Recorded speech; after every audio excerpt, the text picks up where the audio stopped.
Hey, howdy hey, and welcome back to Emily's Adventures in Horrorland. Well, it's now summertime, a period when even the smallest threat of invading bugs has you jumping in fright whenever a piece of your own hair touches your neck, and the sun casts nauseous colours across the sky until dusk, and the rolling heat leaves you crawling in your own skin. It's been a little over 4 years since I began my journey into Horrorland, starting on a sad little WordPress blog with a 30-day horror review. And while I couldn't go back to reviewing a movie for every day of the month, especially now I do them in video format, I still feel like giving you guys a list. So in the spirit of mutually indulging in the world of horror with very little effort, here is my top 20 list of short horror films. It's been a while since I've done a Yeerie YouTube. But here is another countdown video tackling my favourite and often underrated short horror flicks. These guys can be as long as 15 minutes or as short as 60 seconds. Some are animated, others are live action. We're not doing videos that are merely short and weird, like Teddy Has an Operation, for example. If the main twist of a short film is that it's got horror elements, or intends to merely disgust or confuse its audience, it's probably not going to be on this list. These short films are designed to elicit genuine creepiness and terror. There will be spoilers, but I'll give you time to pause the video and watch each one in turn, which I recommend you do. Also, bear in mind that this is just my silly opinion, and if I didn't include your favourite horror short, we might be able to make that right at the end. You'll see. Are you sitting comfortably? Then I shall begin. Here is my top 20 short horror films. Number 20. Mirror. This one comes from a gent who goes by Hassani Walker and was discovered by me way back in 2009, so it's almost 10 years old at this point. This is one of the animator's early works, and I can tell you he's got a lot better since then, but this one still holds a special place in my heart. I hope you can forgive me for showing you one of his first animations. A girl enters a dark corridor and sees a mirror covered in a fabric which gets progressively bloodier, and it just gets more spooky from there. There's a nice atmosphere emphasised by the splash of red on an otherwise monochromatic situation. Just goes to show you that a great short doesn't need complex set design or character models. Doesn't it remind you of that one scene from Hellraiser? A little bit? No? Okay. Number 19. Fisheye. This is the longest addition to the list, but I'd say it's worth your time if you want to take in a little psychological horror thriller in less time than it takes to write your own obituary. And yes, this is something that genuinely came up when I was searching for random 20-minute activities. A young woman becomes a housemaid for a mysterious and standoffish older man, and becomes increasingly suspicious that he might be a serial killer. The title is relevant to his interests, eating fresh fish, but it also alludes to seeing things through a fisheye lens, as our paranoid protagonist does. Not that I blame her, the passengers on her bus will insist on talking to her about this killer that's on the loose. And red is used throughout the film as a spot colour, again, because it's a colour the serial killer is fixated on. This film isn't my favourite, but it is tense enough to hold your interest. The performances are solid, especially from Mr. Wang, who is especially sinister. Look at those piercing stares he gives her. And I had to add this film to the list because of the philosophical fish that bookend the short. Different. Number 18. Tea Time. This one might be more familiar. The piano music is the first thing that sets us off. It's a plodding, kind of happy melody on the surface, but with a few notes that are just not quite right.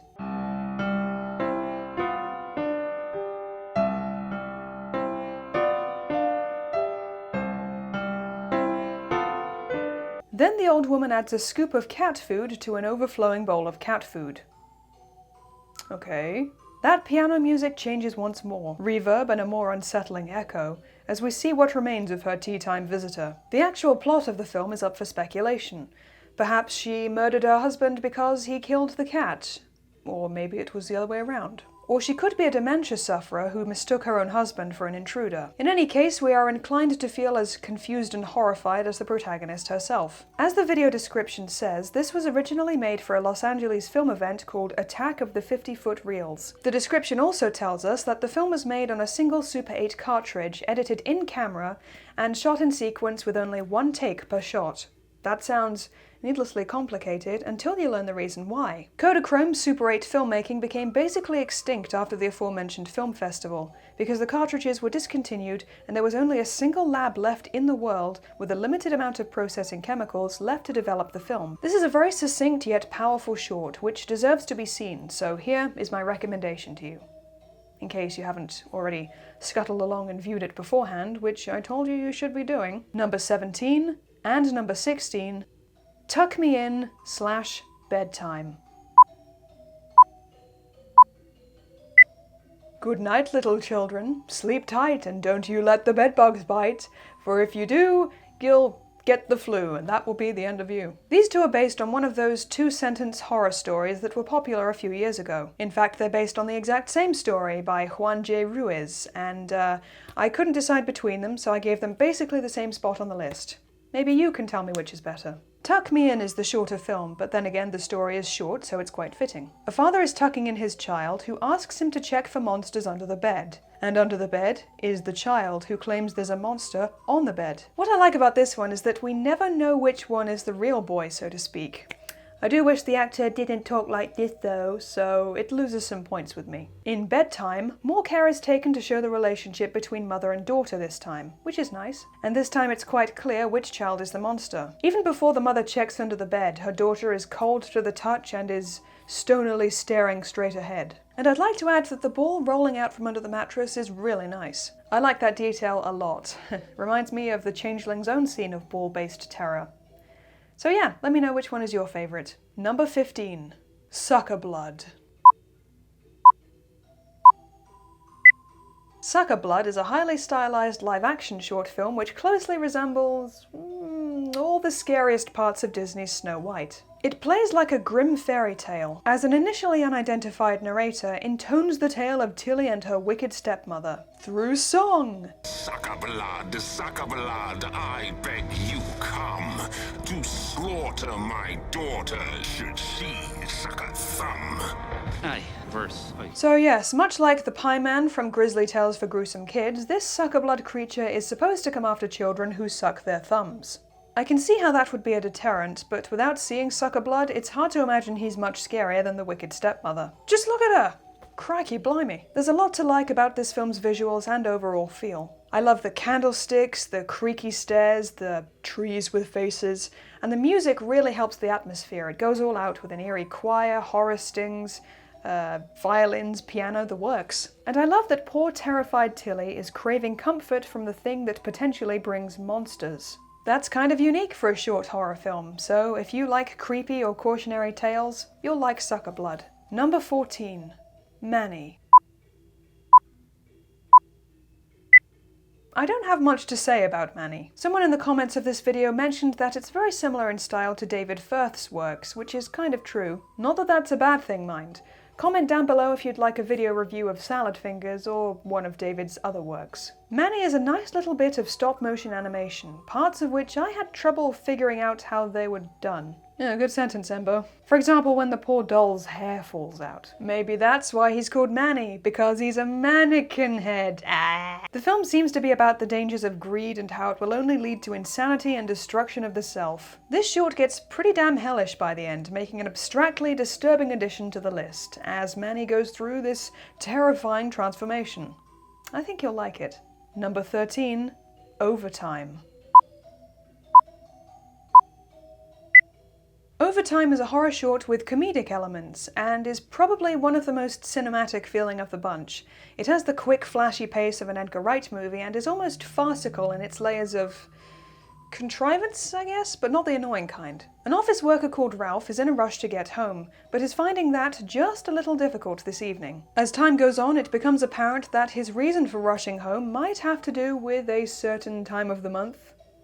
Oh. The best part is I stumbled upon this one by accident. I'd been looking for 1 or 2 shorts to bulk up this list, but so many of them just didn't grab me because the acting was subpar or the story was predictable. And then this came up in my recommended. I was expecting a plot about some ghost woman roaming the empty office at night, but I like this plot way better. Stylishly shot and narratively tight, this comic horror short, directed by Craig D. Foster, has plenty of visual aplomb, wit, and bite to keep viewers engaged. The pace of the film is nimble, quick, and sure-footed, complete with flashes of humour and romance that add dimension. That's not me saying all that, by the way, that's the video description on the Omelette channel. But honestly, I tend to agree. Horrifying it ain't, but I had to include it on this list. Number 12. Lights Out. I give this one points for creating a viral buzz. The first time I saw this, it was on my Facebook feed, and people, non-horror fans even, were discussing it the next day. The concept is very simple. A woman is alone in her house and sees a human-shaped shadow when the lights are turned out. The monster is different and intimidating. I've noticed that the monsters in horror shorts tend to be humanoid no matter what, but I've never seen a naked, gender-ambiguous caveman before. Not that there's anything wrong with that. Our lady protagonist is smart enough to glue down the light switch in her hallway, so that nobody can mess with it in her absence. But as for the lights in her bedroom, not so much. And hiding under the covers makes less sense when you've already seen the naked caveman. I don't think it'll leave you alone because you're asleep. Get a baseball bat and knock the fucker out. Mostly what I like about this thing is the extensive use of silence. It amplifies every creak and click, and makes the musical hits even more impactful. Jesus! Number 11. 2 a.m. The Smiling Man.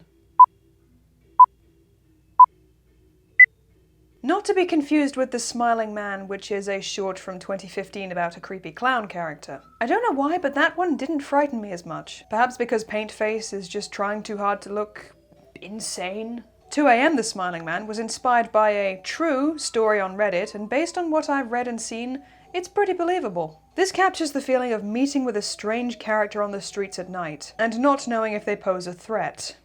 Is he on drugs? Is it alcohol? Is he willfully trying to creep me out?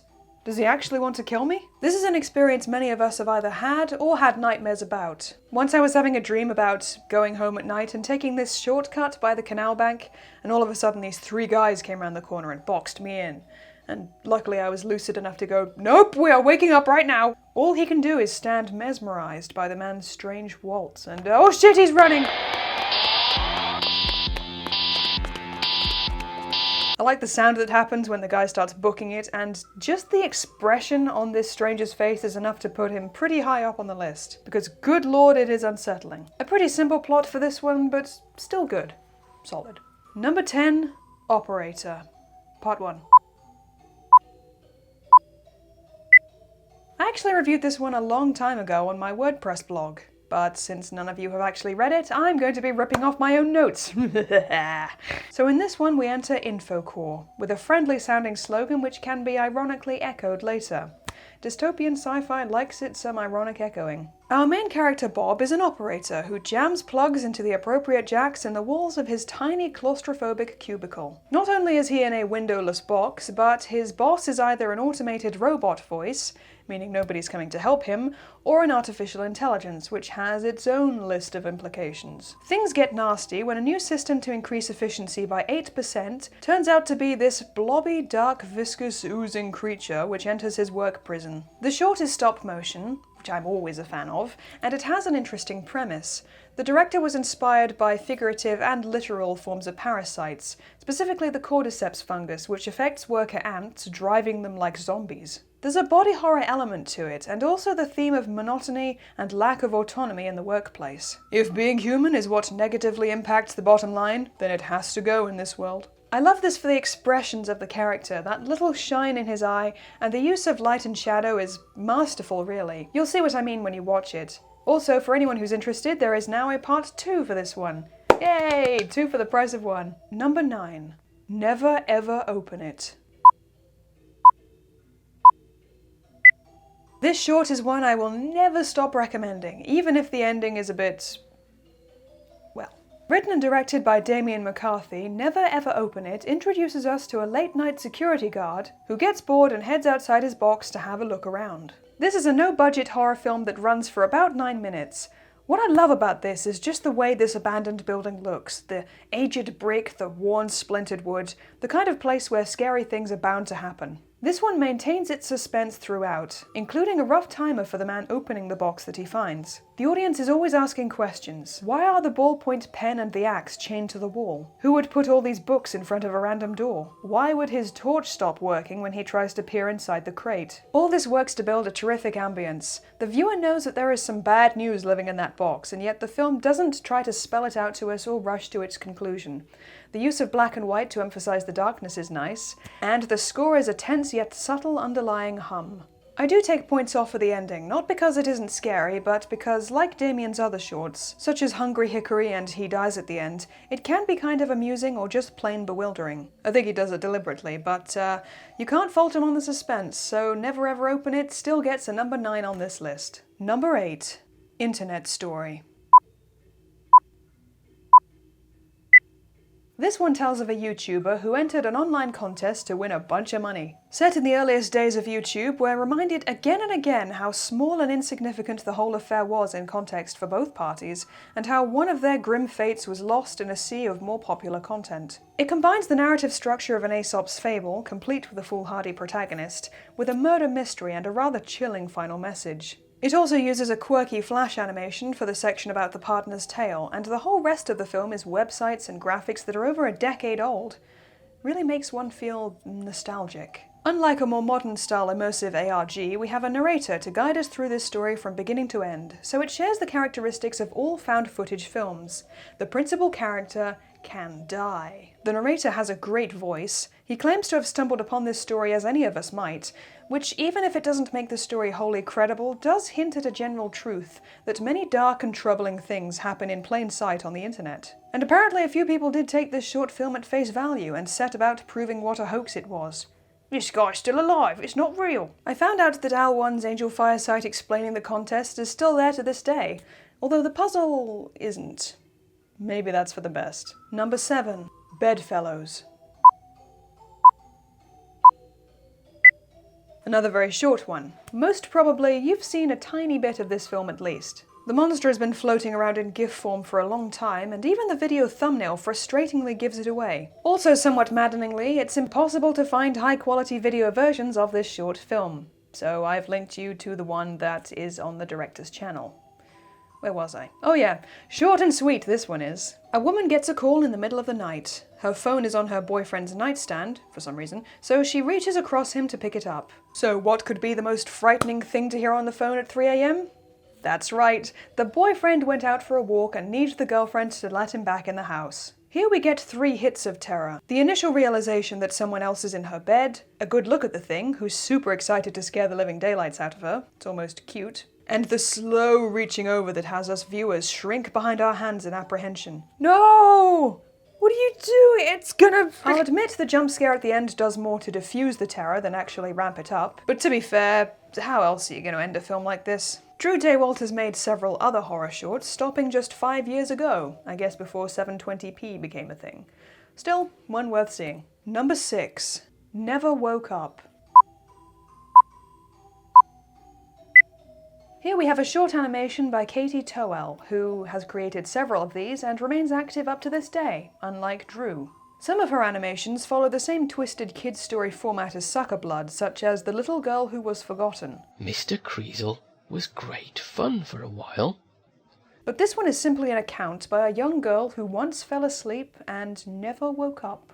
The voiceover for this comes from Katie, who apparently didn't do anything to alter her voice, but it's a deathly child's whisper that's guaranteed to unpleasantly trickle down your spine. And she was so pretty, but then she opened up her whole head and she ate the flower. From what I can surmise, what's going on behind this story is a girl who is stuck on life support. That would explain the hissing of a ventilator in the background. So the fairy that pursues her is her debilitating illness, and the waiting forest with its uncertain hoots and hollers is the unwelcome embrace of death and all that lies beyond. This short came out in 2007, but for your viewing pleasure, I've linked the remastered 2015 version. Have fun! Number 5. The Illusion of Bias. This one is the entry on the list, which was originally going to be a Yeerie YouTube video all by itself. Created by a director/producer going by Alexander Bizarski, The Illusion of Bias, or L'illusion d'inclination, is an experimental collection of animated still images with a degrading videotape effect. The text tells us a story of a girl with a brain tumor who is very disillusioned, as the removal of said tumor made her unable to see her own face. The whole experience is meant to push you off balance and make you feel utterly nauseous, from the sickening, gurgling sounds and the eerie white noise that makes you feel like you're swaying uncontrollably aloft, to the description of that horrible feeling we all get before we actually throw up. It also forces the viewer to consider their own blinkered view of reality. Perhaps the thing we're hoping so desperately to find out about ourselves will only bring us unhappiness. It's not very gory or disgusting, but this film definitely does things to your stomach, so it's truly remarkable in that respect. So yeah, that's my number 5. Number 4. Larry. Larry is a more recent find, but I think it's genuinely pretty decent. The plot is this: an unnamed car park attendant, parking lot attendant, what accent even is that? Goes rooting through a lost property box or something and finds a broken iPad. On this iPad is an ebook about a Babadook-ish monster who appears in the real world shortly thereafter. Nope. So many of the horror shorts out there revolve around a spindly naked monster with big teeth, and it can get tiresome after a while. In my opinion, if you want your shorts to stand out, you've got to put an interesting twist on things. You could make your monster look exceptionally strange, as in The Birch, or you could use a novel framing device, like making your film a body cam found footage left by some cop. Larry the Misunderstood Monster looks pretty generic, but at least the situation is interesting. The fear is compounded in this case by the fact that our hero is trapped in a box with windows on all sides. Even with a swivel chair, it's impossible to keep your eyes peeled for all the creepy things. In an ordinary room, you could maybe back into a corner or against a wall. Cold, comforting stone. But this guy has thin glass all around him. Being in a see-through prison with a faulty light in the cold outdoors is just terrifying to me. I also like the clever subversion at the end, that it's not even that glass he has to be worried about. And by the way, why would you keep the window open? Number 3. Mama. Before Guillermo del Toro's movie, there was this short, directed by Alan and Barbara Muschietti, I think. And in fact, the version I'm going to link you to has an intro by Del Toro explaining what attracted him to the film. I can understand it, honestly. His monster designs are superb, blending fantastically scary proportions with a touch of actual humanity, and the creature Mama is just that, straddling the line between familiar and unknowable. A mother is supposed to be caring and non-threatening. So I've heard, anyway. And this one, not so much. The film follows 2 young sisters, Victoria and Lily, who are leaving the house because it's all in one shot, or at least made to look that way. My favourite thing is the way it lingers on the creature known as Mama. She steps into frame and turns her head, her hair billowing unnaturally in the still air, and her arms raising like a pair of garden rakes. Yep, I've had that exact nightmare. The girls are so terrified that one of them even drops their goldfish bowl in a bid to escape. Why does their mother look like that? How long has she been this way? What does she want with the children? All these questions are left hanging in a film that is barely 3 minutes long. It's pretty fucking good. Number 2. Tres Versos. Okay, I have rewatched this one about 10 times in the last couple days. ¿Por qué usas eso? Marjorie perdió sus ojos. Si ella no puede ver a los muertos no deben ver a Marjorie. I really love this one. Tres Versos, or 3 Verses in English, is another foreign language film just slightly shorter than Fisheye. In it, a group of girls come to a seer called Marjorie, asking to be cleansed of a bad-tempered spirit who has been tormenting them. As Marjorie leads them in a ritual featuring a Ouija board table, the spirit, Perla, makes itself known, along with many others. This one has bucket loads of character and is very theatrical. Something about the way the characters move calls to mind a theatre performance. It's more pronounced than you'd normally see in film acting. You have beautiful costume and set design. The set seems more authentic than the costumes, which was probably deliberate, just to make them stand out a bit more. The children are all wearing shiny wigs, and Marjorie has, get this, 3 layers to her costume. That we know of. The production values are very strong, with interesting and dynamic camera movements which emphasize the drama, and what sounds like a full orchestra for the score. Finally, I have to give credit for its double twist ending, which rewards multiple viewings. You notice little things like who paid money to Marjorie, who interacted with who. It's really something. And before we get to number 1, some brief honourable mentions. Vincent. This is a German expressionism style claymation short with creepy and weird elements. But since Tim Burton made it, and thus it's so well known, I decided not to include it. Cargo. A finalist for the world's largest short film contest, which is going to get a feature film adaptation. It's about a father in the zombie apocalypse, and while it's not really scary, I still highly recommend it to horror fans. Finally, there's this video I found where Axeman Cartoons collaborated with the channel Let's Read to create these animated 2-sentence horror stories. Though the animation style may seem somewhat rudimentary, the dark imagination and terrific sound design more than makes up for it. And finally, here is our winning short horror film. Number 1, From Beyond. Yes, you guessed right. This is based on the H.P. Lovecraft short story of the same name. The source material reads like a cross between Robert Louis Stevenson and Clive Barker. It has mystery, trepidation, and gorgeously gory imagery. The short tries to preserve the text as much as it can, whilst updating it at points to sound more natural, making it easier to comprehend for casual viewers. An unnamed man crosses a room to find an armchair and TV, whilst a mysterious contraption in the corner begins to crackle and spark, and very slowly, thanks to the machine, the barriers between worlds are broken down, and the man sees things that no one was ever meant to see. The mad scientist on the TV, Crawford Tillinghast, is given a great raspy voice, which I love, it matches perfectly. Again, as with Operator, our hero has that little reflective sheen in his eye that makes him look all the more alive and expressive. Though he can express himself quite well when they're closed, too. The claymation itself looks a bit rough around the edges, but I think it works to the film's advantage. The creatures that appear are Lovecraftian after all. They're supposed to be rubbery, mangled, tentacled, etc. They're supposed to look wrong, which is why it works much better as a stylized form of animation. I wouldn't say there are jump scares in this exactly, but there are precisely 2 hits of terror. One where Crawford reveals himself, and one where the unnamed man tries to leave the room, which again is a diversion from the original story, but it's horrifying in its own way. The thing that keeps me coming back is the creeping terror that builds throughout the short as the myriad monsters are revealed to us, the sense of cosmic terror, the things that are beyond imagination. This is the one I keep coming back to, and it would be great for other people to go and give this animator some love, although he's moved on to greater things like Robot Chicken, Mary Shelley's Frankenhole, and even Anomalisa. Lucky him. That was my list of top 20 short horror films. Here they are again in order of duration for those of us whose time is precious. Or you could set one evening aside and blow through them all at once. Up to you. I'm thinking of doing a live stream where you guys can jump in, suggest a horror short that you like, we'll all sync up on YouTube or Vimeo and then we'll watch it together. It'll be like a movie commentary, except if you turn up late, no big deal. There's another one coming very shortly. So let me know then, or in the comments of this video, which horror shorts you like.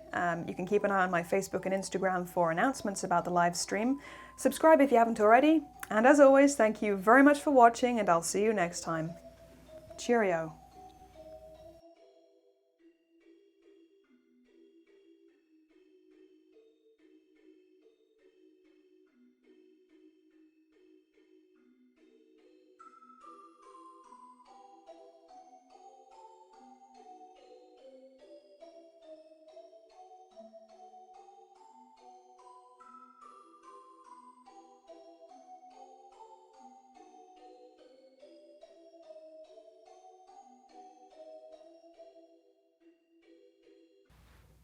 Hey, Embo, do you want a hamburger? Obviously, yes. Where have you been? Did you film a video without me? Oh, just a little... Well, yes, I did. But I love ranking things. You can be in the next video. Oh, great, good. I'm not mad. See you. Well, that was weird.